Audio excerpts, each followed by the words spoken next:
ये कहानी है सीतापुर गांव की। वहाँ एक परिवार रहता था। उस परिवार में राजू और राजू की पत्नी गीता, उनकी दो संतान, एक लड़का अरविंद तो दूसरी लड़की पूजा। समय के साथ बेटा बेटी बड़े हो गए तो दोनों की शादी कर दी गई। बेटी जब दूसरी बार ससुराल जाने लगी तो उसकी माँ ने उसे समझाया, देख बेटी, मेरे मरने के बाद तू कभी यहाँ मत आना, वरना तुझे बहुत अपमान झेलना पड़ेगा। ये बात तुझे हमेशा याद रखनी होगी। माँ, क्यों ना हम मामा के घर चलते हैं? मुझे बहुत भूख लगी है। कब तक भूखे रहेंगे? बेटा, 2-3 दिन की बात है, सब ठीक हो जाएगा। तू थोड़ा पानी पी ले, तब तक मैं तुम्हारे खाने की व्यवस्था कर दूंगी। पूजा ने काफी दिनों तक बच्चों को बहला फुसलाकर निकाल लिए, लेकिन अब हालात बहुत असहनीय हो चुके थे। न घर न खाना पीना। पूजा ने भी मन बना लिया कि कुछ समय के लिए भाई के घर चली जाती हूँ। जब पूजा बच्चों के साथ भाई के घर पहुंची तो भाई घर पर नहीं था। भाभी ने अपनी ननद और उसके बच्चों को देखते ही अपनी नाक भौएं चढ़ा ली। मामी, बहुत भूख लगी है, कुछ खाने को दीजिए ना। पूजा की भाभी दुष्ट प्रवृत्ति की। उसने चूल्हे को छिपा दिए और रोते हुए कहा, बेटा, जब से तुम लोगों ने घर में कदम रखा उसी समय चूल्हे को चूहे ले गए। अब मैं खाना कैसे पकाऊं? अब तो मुझे भी तुम्हारे साथ भूखा ही रहना पड़ेगा। पूजा समझ चुकी थी कि भाभी झूठ बोल रही है। 10 किलो के पत्थर को चूहे कैसे ले जा सकते हैं। वो समझ गई कि भाभी उसे और उसके बच्चों को खाना नहीं देना चाहती है। अरे भाभी, आप दुखी मत हो। हम तो इधर से गुजर रहे थे तो सोचा भाई से मिल चलूं। अब भाई घर नहीं है तो हम चलते हैं। पूजा ने अपने बच्चों को साथ लिया और वापस अपने गांव चल दी। पूजा के जाने के बाद उसका भाई अरविंद घर लौटा। उसकी पत्नी ने तो पूजा के आने का कोई जिक्र ही नहीं किया, लेकिन पड़ोसियों ने सारी घटना उसको बता दी। रात भर अरविंद सो नहीं पाया। जब सुबह हुई तो वो अपनी बहन से मिलने दौड़ पड़ा। नदी किनारे पूजा और उसके बच्चे मिल गए। पूजा, तुम यहाँ पेड़ के नीचे क्यों बैठी हो? मेरे साथ घर चलो। अरे भैया, आप इतनी सुबह यहाँ क्या कर रहे हैं? मुझे सब पता चल गया है कि तुम्हारे साथ क्या हुआ, लेकिन तुम फिक्र मत करो, मैं अभी जीवित हूँ। तुम छोटे छोटे बच्चों को कब तक खुले आसमान के नीचे लेके बैठी रहोगी? मेरे साथ चल, सब ठीक हो जाएगा। नहीं भैया, ये ठीक नहीं होगा। भाभी ने एक बार हमें भगा दिया, अब मेरी हिम्मत भी नहीं है, और चली भी आऊं तो वो तुमसे रूठ जाएगी। मैं नहीं चाहती कि मेरे और मेरे बच्चों की दुर्भाग्य की छाया तुम्हारे पारिवारिक जीवन पर पड़े। ठीक है, पर ये कुछ पैसे ले लो और बच्चों को कुछ खिला देना। सुन, मैं कल सुबह इसी समय नदी के उस पार मिलूंगा।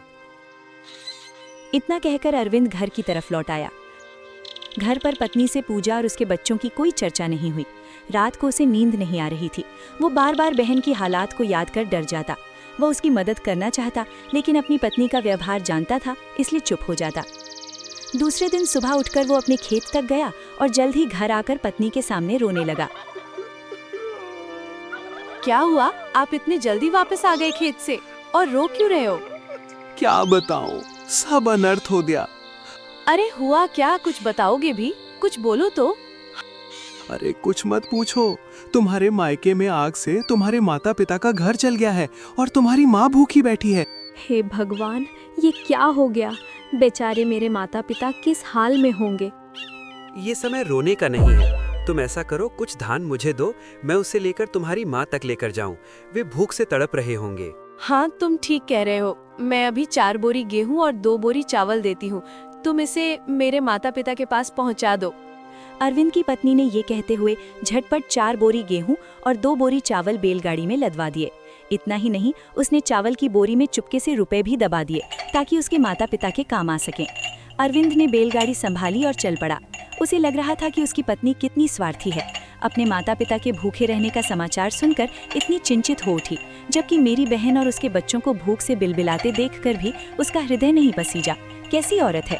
नदी पार करके अरविंद पूजा के पास पहुंचा और सारी धान की बोरियां पूजा को दे दी। पूजा ने चावल की बोरी खोली तो उसमें से पैसे का बंडल निकला। भैया, ये पैसे निकले हैं धान की बोरी से, इसे ले लो। मेरे से ज्यादा तेरे को इस पैसे की जरूरत है। इन पैसों से तू घर खरीद लेना और बच्चों के साथ आराम से रहना।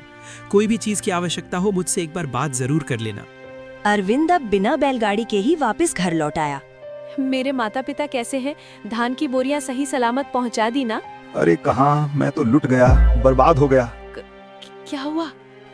होना क्या था, मैं जैसे ही नदी किनारे पहुंचा वैसे ही एक चील बैलगाड़ी लेकर उड़ गई। मैं तो उड़ती बैलगाड़ी से नीचे कूदकर अपनी जान बचाई, वरना मैं भी आज तक साथ में ही जाता। ये सुनकर अरविंद की पत्नी गुस्से से लाल पीली हो गई। वो समझ गई कि उसका पति झूठ बोल रहा है। वो अपने पति को भला बुला कहने लगी। देखते ही देखते गांव के लोग भी इकट्ठा हो गए। क्या हुआ, क्यों झगड़ रहे हो भाई? देखो तो भैया, ये कह रहे हैं कि धान से भरी बैलगाड़ी चील ले गई। भला ऐसे हो सकता है क्या? आज तक कहीं ऐसा सुना है? अरविंद, क्यों झूठ बोल रहे हो भाई? ऐसा तो हो ही नहीं सकता कि बैलगाड़ी चील ले जाए। ऐसा क्यों नहीं हो सकता? जब 15-20 किलो का चूल्हा चूहे ले जा सकते हैं तो बैलगाड़ी चील क्यों नहीं ले जा सकती? अरविंद की बात सुनकर गांव वाले समझ गए कि वो अपनी पत्नी को सबक सिखाना चाहता है, इसलिए ऐसा कह रहा है। उन्हें भी अरविंद की पत्नी की आदतें अच्छे से मालूम थीं। मुझे माफ कर दीजिए, मुझे पता चल गया है आप ऐसा क्यों कह रहे हो। आगे से मैं किसी के साथ ऐसा व्यवहार नहीं करूंगी। ठीक है, चलो घर के अंदर। अरे रुको भाई, जाने की इतनी भी क्या जल्दी है? अगर आपने कहानी पूरी देखी है तो हमारे चैनल कहानी संसार टीवी को सब्सक्राइब कीजिए, ताकि हमें पता चले कि आपने कहानी देखी है। और हमारे कहानी वाले वीडियो को अपने दोस्तों और घर वालों के साथ शेयर कीजिए, जिससे हमारा हौसला बढ़ता है। ठीक है, मिलते हैं एक नई कहानी के साथ। धन्यवाद।